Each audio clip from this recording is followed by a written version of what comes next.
well, you are currently one of the well-known public figures that's a subject matter expert of the border. And this podcast really focuses on all the different experts in their field, and they tell us from immigration lawyers to policymakers to political officials to journalists to investigative journalists down in Mexico with the cartel. And, having someone like you to meet here is an honor because I know who you are. I've seen a lot of the work you've done. And I want to give you an opportunity to tell the people of the United States, the current conditions on the border, and really there's a lot of different angles to this because, the immigration conversation, the asylum conversation, the cartel conversation, there's many angles we can take this. But currently what you're seeing on America's border, I would love to hear your opinions on that. Well, look, to be honest, I wake up every morning pissed off because we handed this administration, we worked very hard on the Trump administration. We handed this administration the most secure border in my lifetime. Again, I started border in 1984. I've worked for 6 presidents, starting with Ronald Reagan. And every president I worked for, every president, including Clinton, Obama, took steps to secure the border because they understood you can't have not strong national security if you don't have border security. They all got it. No one did more than President Trump. President Trump is successful, unprecedented. Illegal immigration was at a 45-year low. Illegal immigration was down 83 to 90%, as high as 90%, depending on what time frame you looked at. So his success was unprecedented. So we handed this administration, the Biden administration, the most secure border in my lifetime. And he unsecured it on purpose. Think about that. He's the first commander-in-chief in the history of this nation who came into office and unsecured a border.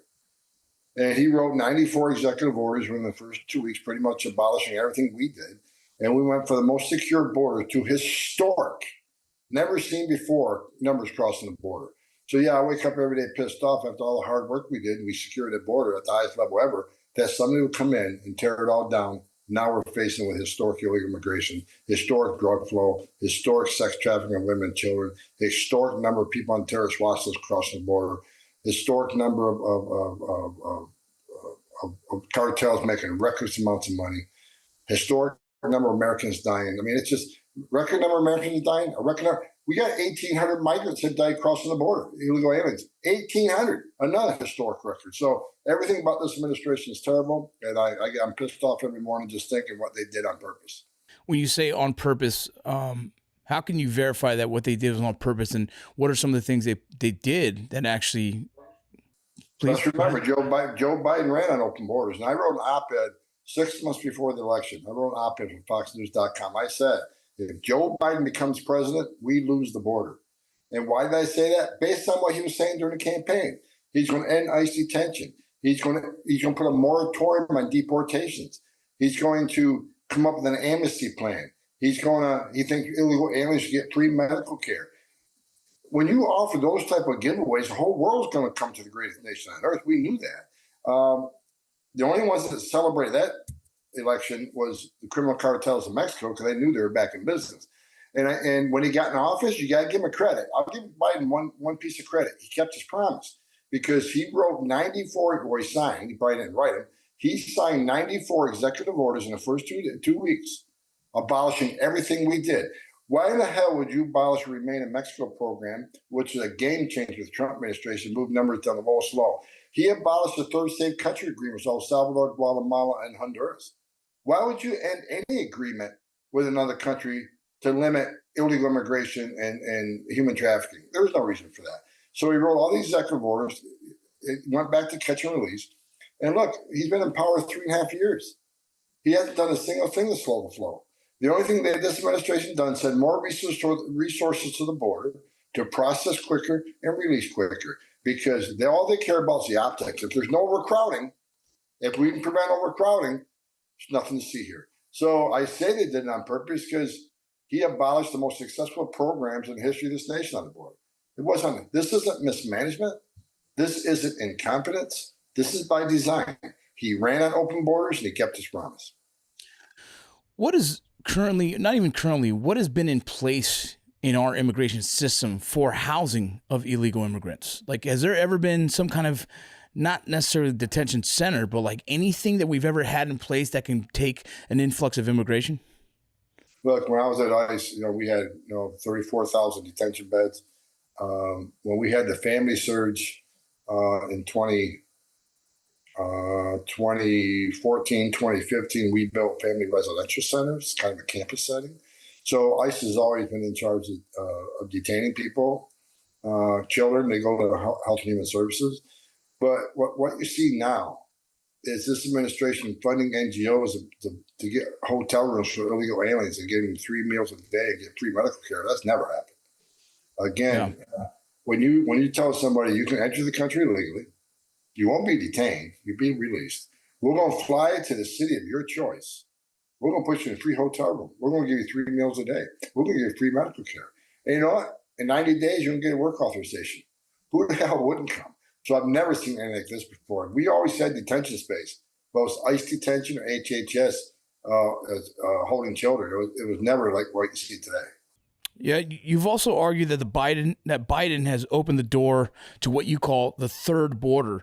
What is the third border, and how does the Biden administration left it open? Look, the problem is, when you make these type of promises, everybody's going to come.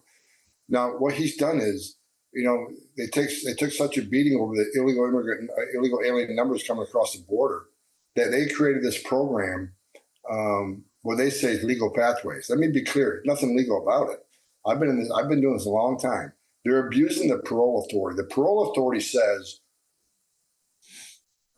that you can be pro-United States on a case-by-case basis, looking at specifics of your case, and it's going to result in a significant public benefit to the United States government. They're bringing thousands in a day under parole. There's no case-by-case analysis. They're not looking at specifics in any case. I mean, the president himself says on the CHNV that they, when bringing the people from Cuba, Venezuela and Haiti, and he brings 30,000 a month into the airports. He said, I'm going to parole 30,000 people a month in. How do you make that statement without doing a case-by-case analysis? So they created these buckets, right? They created the CBP-1 app, they call it Legal Pathway. They created the CHNV for the 4 designated countries.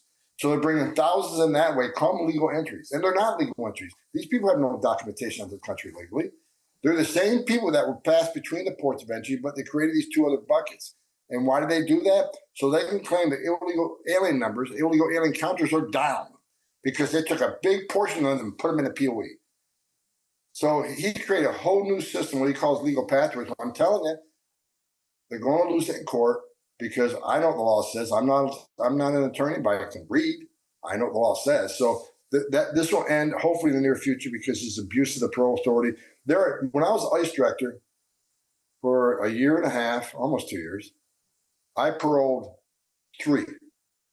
2 were witnesses in a cartel trial. One was a organ transplant for his U.S. citizen daughter. 3. They're doing thousands a day. So it's an abuse, and that's the new border. That's the new way to enter this country. Go through one of the legal pathways and come into the country, even though you're legal, even though you will be order removed. Let's remember, if it's CHNV, whether it's CBP-1 app or illegal entries, the stats are clear on this. Immigration court data says this: those who claim asylum at our border won't get relief. 9 out of 10 will never get relief in U.S. courts. It's actually 87.6% do not qualify for asylum, or they don't show up in court. So even though they want to call them asylum seekers, they have the right to claim asylum. Know this: 9 out of 10 will end with an order of removal. And it's going to be ICE to find it. But now Secretary Mayorkas has said ICE can't arrest someone who's just being illegally in the United States. He said you got to be convicted of a significant crime to be targeted. So even the 9 out of 10 that lose their case, no one's looking for them. Yeah, that was like kind of my next question: is the globalization of border crossings. Currently, we're seeing a massive influx from what we used to call exotics in the Border Patrol, but from countries that have known terrorists lists, that are known to have these groups that don't look, positive against the American values and views. Countries like Turkey and China, and areas of Africa that are coming in currently at the record numbers. Just the Chinese nationals alone has been just ridiculous to see how many how the numbers have grown, and that for me raises a concern. You're seeing those numbers as well as yourself. Is that something that that when you talk about the potential threats, is that something what you're talking about? Absolutely, and let's talk about the Chinese. Since October, there's been over 30,000 Chinese nationals into this country illegally. Vast majority military age males. Anybody knows anything about China has got to accept two things. Number one, China doesn't like us. Uh, that's why they're supplying the precursors for fentanyl, selling it to the criminal cartels in Mexico, knowing it will kill Americans. And there's no way 30,000 Chinese left the dictatorship of China without the Chinese government being involved. So Chinese government has a big hand in sending thousands of people here. China is a very strict country. It's a dictatorship. They have human rights abuses all the time over there. The government's not going to let 30,000 people back up and leave unless the Chinese government is complicit. Between China government and Chinese organized crime, they're embedded with one another. Again, 30,000 Chinese nationals since October. What's the administration done about it? Has President Biden had one meeting with the president of China and say, what the hell are we doing? This has to stop. President Trump did it with El Salvador, Guatemala, and Honduras. He said, you're going to stop the flow. I won't take money away. What has this administration done with the PRC on Chinese, 30,000 Chinese coming? Not a thing. Blinken was just over there a month ago talking about the economy and trying to fix relationship. Nothing about illegal immigration. Nothing about the fentanyl flow, right? They're selling precursors, great fentanyl every day to criminal cartels. Who's been held accountable for that? Has President Biden held China accountable? Has he held the Mexican president accountable? And I'm telling you, that's the difference in presidents. I truly believe, and I saw President Trump hold him accountable. So look, 300 parents every day, at least 300 parents every day are going to find out their children dead from fentanyl. And most of these deaths aren't on purpose. These are drug addicts. These are someone that think they're taking a college student taking a pill to stay up all night to study for a test or some other medicine. Most of these people don't realize you're even taking fentanyl. So, this is not, I would call it fentanyl poisoning by China. They know exactly what's happening and they're not doing anything to change it. So again, 180 different countries, many sponsored terror, and the Trump administration had 13 people off terrorist watch lists in 4 years, and they got 380. Yeah, something's happening, and if you don't see that, then you're a fool. I mean, I tell people all the time, this is not a. You don't need to be a border expert to see this. Just look at the numbers and make your own determination. I think we all got to agree there's a problem here.